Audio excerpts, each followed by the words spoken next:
അങ്കമാലി മാങ്ങാക്കറിയുടെ റെസിപ്പിയാണ്. അപ്പോൾ അതെങ്ങനെയാണ് ചെയ്യുന്നത് നോക്കാം. അപ്പോൾ നമുക്ക് അങ്കമാലി മാങ്ങാക്കറിക്ക് വേണ്ടി ഞാൻ ഒരു മാങ്ങ തൊലിയൊക്കെ കളഞ്ഞ് ഈ കനത്തിൽ അരിഞ്ഞു വെച്ചിട്ടുണ്ട്. നമുക്ക് മാങ്ങ ഒരു പാത്രത്തിലോട്ടിട്ട് 1/4 ടീസ്പൂൺ മഞ്ഞൾപ്പൊടി, 1 ടീസ്പൂൺ വിനാഗിരി, 1/2 ടീസ്പൂൺ ഉപ്പ്, എന്നിട്ട് ഇത് നല്ലപോലെ തിരുമ്മി മാറ്റി വയ്ക്കണം.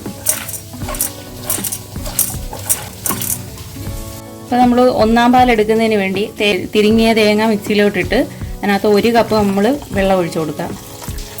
എന്നിട്ട് ഇത് നമുക്ക് നല്ലപോലെ അരച്ച് അതിൻ്റെ പാലെടുക്കണം. അങ്ങനെ എടുക്കുന്നത് നമുക്ക് ഒന്നാം പാലായിട്ട് മാറ്റി വയ്ക്കണം. നമ്മളിത് അരിച്ച് മാറ്റി വയ്ക്കാം. അപ്പോൾ ഇതിപ്പോൾ ഒന്നാം പാലായിട്ടുണ്ട്. ഇത് നമുക്കിനി മാറ്റി വയ്ക്കാം. അത് നമ്മൾ പിഴിഞ്ഞ് കഴിഞ്ഞിട്ട് ഈ ബാക്കി തേങ്ങയിലോട്ട് ഒരു 1.5 കപ്പ് വെള്ളം ഒഴിച്ചു കൊടുത്തിട്ട് നമുക്ക് ഇതിനകത്തുനിന്ന് രണ്ടാം പാൽ അടിച്ചെടുക്കണം.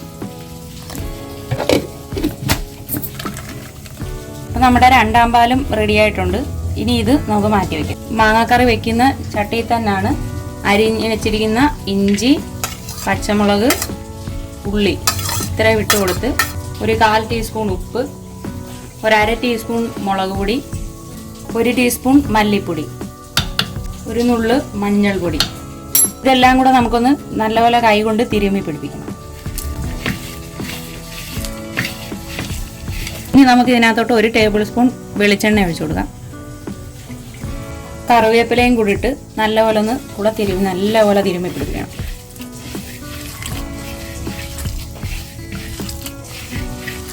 ഇത് നല്ലപോലെ നമ്മൾ കൈ കൊണ്ട് നല്ലപോലെ ഞെരടിയിട്ടുണ്ട്. ഇനിയിപ്പോൾ നമ്മൾ നേരത്തെ മാറ്റി വെച്ചിരിക്കുന്ന മഞ്ഞളും ഉപ്പും വിനാഗിരിയും കൂടെ ചേർത്ത് വെച്ചിരിക്കുന്ന മാങ്ങ ഇട്ട് കൊടുക്കാം.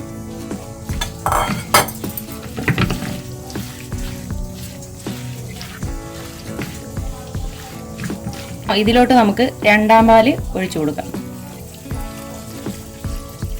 ഇപ്പം നമ്മൾ രണ്ടാം പാല് ഒഴിച്ച് നല്ലപോലെ മിക്സ് ചെയ്ത് ഇനി നമുക്കിത് വേവിക്കാൻ വയ്ക്കാം.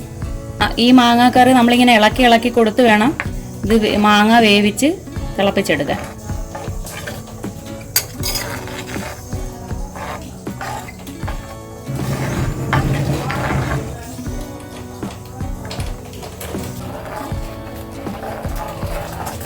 ഒരേ സൈഡിലോട്ട് മാത്രം ഇങ്ങനെ ഇളക്കി കൊടുക്കണം. തിരിച്ചിളക്കാതെ നിന്ന് ഈ തേങ്ങാപ്പാൽ പിരിഞ്ഞു പോകും. അപ്പോൾ കറിയാണെങ്കിൽ കൊള്ളാതെ ഒരു തരി പോലെ ആയി കിടക്കും. അപ്പോൾ നമ്മൾ ഒരേ ദിശയിലോട്ട് തന്നെ ഇങ്ങനെ ഇളക്കി കൊടുക്കണം. തിരിച്ച് ഇളക്കി കൊടുക്കുകയും ചെയ്യരുത്. കറി പിരിഞ്ഞ് ടേസ്റ്റ് ഇല്ലാതെയും കാണാൻ ഭംഗിയില്ലാണ്ടും ഒക്കെ വരും. ഇപ്പോൾ നമ്മുടെ മാങ്ങാക്കറി നല്ലപോലെ വറ്റി മാങ്ങയും വെന്തിട്ടുണ്ട്. ഇനി നമുക്ക് ഇതിനകത്തോട്ട് ഒന്നാം പാൽ ഒഴിച്ചു കൊടുക്കാം. ഫ്ലെയിം നല്ലപോലെ കുറച്ചിട്ട് ഒന്നാം പാൽ ഒഴിച്ചു കൊടുക്കാം. ഇനി നമുക്ക് ഇത് തിളക്കരുത്. നല്ലപോലെ ഒന്ന് ചൂടായി വന്നാൽ മാത്രം മതി. അല്ലാതെ ഇനി കറി തിളപ്പിക്കരുത്. ഒന്നാം പാലും ഒഴിച്ചതിന് ശേഷം ഇതിൻ്റെ ഉപ്പ് നോക്കിയിട്ട് ഉപ്പിട്ട് കൊടുക്കുക. അപ്പോൾ ഇതിന് ഇച്ചിരി കുറവുണ്ട്. 1 ടീസ്പൂൺ കൂടെ ഉപ്പിട്ട് കൊടുക്കുക. ഒന്നാം പാൽ ഒഴിച്ചതിന് ശേഷം കറി നല്ലപോലെ ഒന്ന് ചൂടായിട്ടുണ്ട്. പിന്നെ നമുക്ക് ഓഫാക്കി വയ്ക്കാം.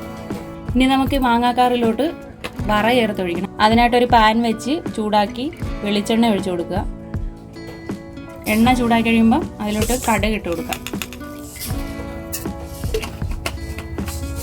കടുക് പൊട്ടി വരുമ്പോൾ നമ്മൾ അതിനകത്തോട്ട് ഉള്ളി അരിഞ്ഞെടുത്ത് കൊടുക്കാം.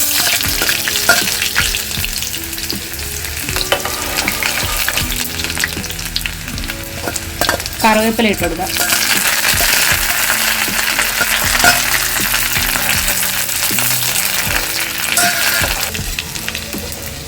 ഉണക്കമുളക് ഇട്ട് കൊടുക്കാം.